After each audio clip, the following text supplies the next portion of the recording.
I'm not frying onions anymore. Very few people know this trick. Quick, easy, and so delicious. And it's just plain onion. Yes, you heard that right. Take 2 onions. Cut off a side so the onion stands steady on the cutting board. Nothing complicated. Even a beginner in the kitchen can do it. Stick 2 skewers right into the onion. Why? You'll see in a moment. This is a real hack for perfect cutting. Make cuts, but not all the way through. The skewers won't let the knife cut the onion completely. Write in the comments where you are watching from. I'm genuinely curious where my dear viewers live. Carefully, no rush. The onion won't make you cry because we're working fast. And if your eyes do sting, here's a secret. Keep a damp towel nearby. Do you know what's good about onions? They're a natural antibiotic, my friends. They help with blood pressure, clean your blood vessels. So this recipe is not just tasty, but healthy too. If you're new to the channel, please subscribe and hit like. That way you won't lose this recipe, and it'll make me happy. We'll get 2 beautiful onion flowers. Very impressive, right? Your guests will be amazed. Dip the onion into boiling water for just a few seconds. Don't overdo it. 5 to 7 seconds. That's it. Then immediately transfer to ice water, a contrast shower for the onion. It will become softer but still stay crispy after baking. Leave it there for 15 minutes. While the onion is soaking, let's prepare the breading. Take 1 cup of flour. You can use wheat or oat flour, whatever you prefer. Oat flour is better for digestion, you know? Coat the onion in flour on all sides. Gently open the petals with your fingers so the flour gets everywhere. Now tell me honestly, how many points out of 10 would you give this recipe before even trying it? You can write right now, and later we'll check if you guessed right. You know, my grandmother always said, a good housewife can turn an onion into candy. I used to laugh, but now I understand. She was right. Looking at this recipe, I remember her. She loved baking everything instead of frying. She used to say, frying is unhealthy, but baking is a pleasure. Do you agree with this? Let me know in the comments. Now the eggs. Crack 2 eggs into a bowl. You can add a pinch of nutmeg for a warm, aromatic flavor. My mom always did that. Add salt. Don't overdo it, friends, especially for those with high blood pressure. Better to undersalt than oversalt. Black pepper to taste. If you don't like spicy, you can skip it. Mix well with a fork. Not a mixer, just by hand. It's gentler, and the eggs won't turn into foam. When my husband sees me scramble eggs with a fork, he says, "You're like the Stone Age." And I reply, "No extra dishes, and I'm working my muscles."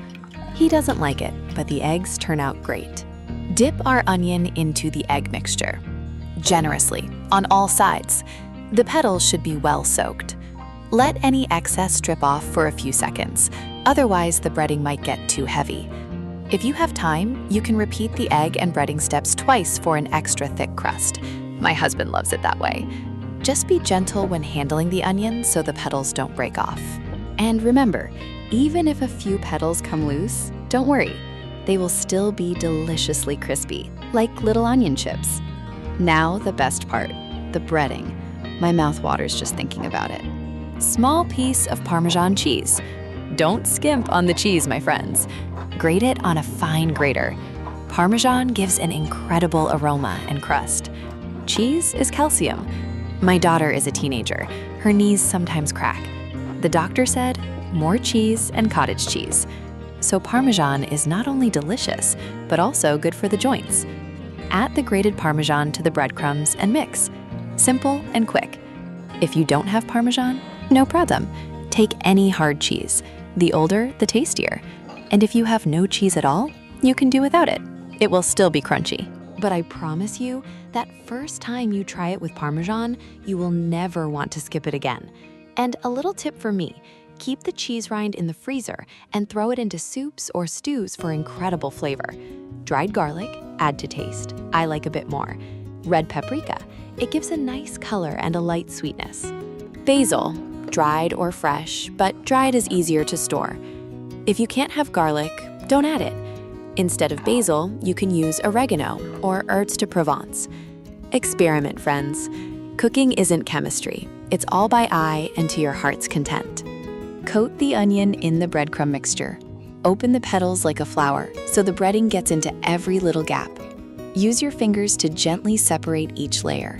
It takes a little patience, but the result is worth it. If some spots look dry, simply press a bit more breadcrumbs onto them. Don't rush this step, my friends. A well-coated onion means perfect crunch in every bite. And here is a secret. If you want an extra golden color, add a pinch of turmeric to the breadcrumbs next time. You know, I first saw this recipe about 15 years ago in some magazine. I cut out the page and kept it in the cookbook my mom gave me. When I made this onion for the first time, my husband said, "Why didn't you make this before?" The kids ate everything in 5 minutes. Since then, it's been our family weekend dish. Friends, if you like such simple and heartfelt recipes, please hit like. It really helps the channel. And subscribe if you haven't yet. Here's another funny memory. One time my brother came over for dinner and he hates onions with a passion. Always has since he was a kid.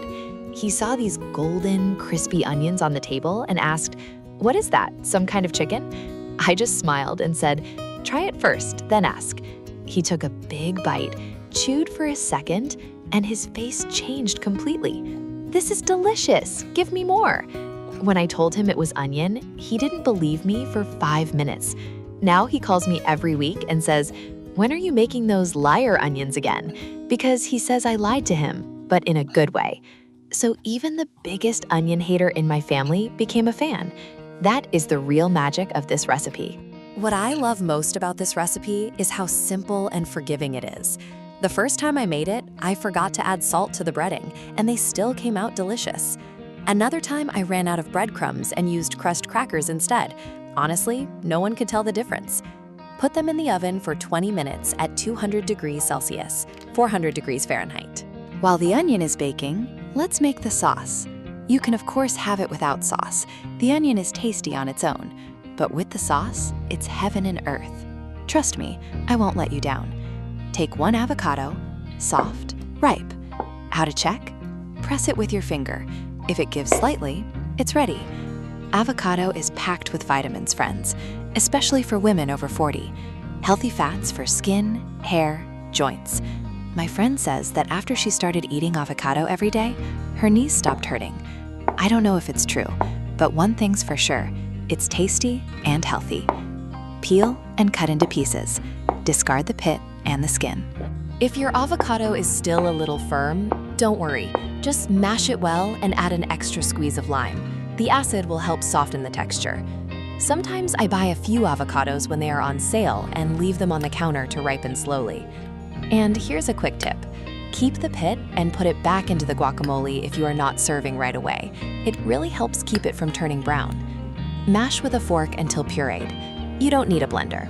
It's more interesting this way, with small chunks left. I like to leave a few small pieces because finding a little chunk of avocado in the sauce is such a nice surprise. It gives the sauce more character, you know? My kids actually prefer it with chunks. They say it feels more homemade that way. And honestly, using a fork means one less thing to wash, and I am all for that on a busy day. Add salt to taste, add pepper. My husband always says, "You put pepper in everything," and I can't help it. My hands just reach for it. I got it from my mom. She peppered everything, even compote. I'm joking, of course, but in savory dishes, definitely. Juice of half a lime. If you don't have lime, use lemon. Almost no difference. Lime is just a bit milder. If you don't have avocado, you can make a sauce from sour cream with garlic and herbs, also very tasty, or just plain Greek yogurt. But avocado is my love, I tell you honestly. And here's another idea for you. Add a small spoonful of mayonnaise to the avocado sauce if you want it creamier.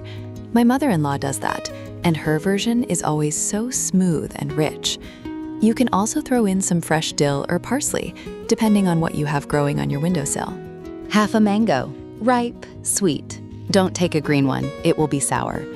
Do you like mango? I didn't used to like it until I tried it in warm countries. They are like sunshine there, sweet, juicy.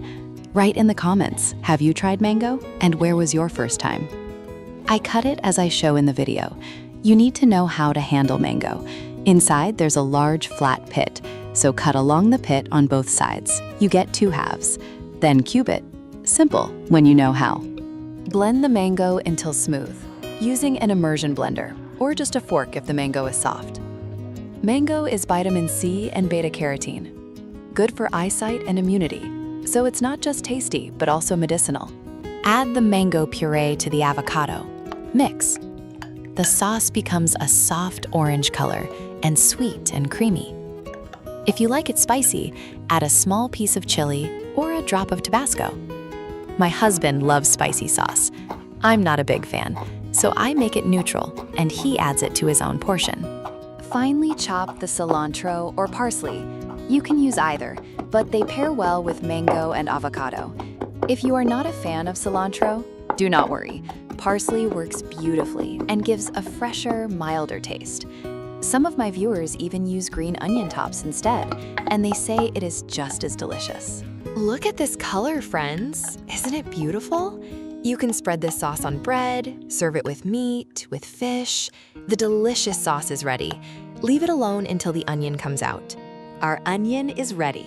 Take out the baking sheet. What an aroma, my friends. Garlic, cheese, onion, the whole kitchen smells. The neighbors are probably already licking their lips. Crispy and delicious. The crust is golden, and inside, soft, sweet onion. My whole family loves this dish. Even the youngest, who can't stand onions, eats 2 of these flowers and asks for more. Can you imagine? Onion and a child asks for seconds. It's magic, I tell you. My dear friends, cook with pleasure. Don't be afraid to experiment. If something goes wrong, it's okay. It will turn out better next time. I didn't learn right away either. The most important thing is to cook with love. If you liked it, please hit the thanks button under the video. It really supports the channel. And subscribe so you don't miss new recipes. Kisses, hugs. See you next time. Bon appetit.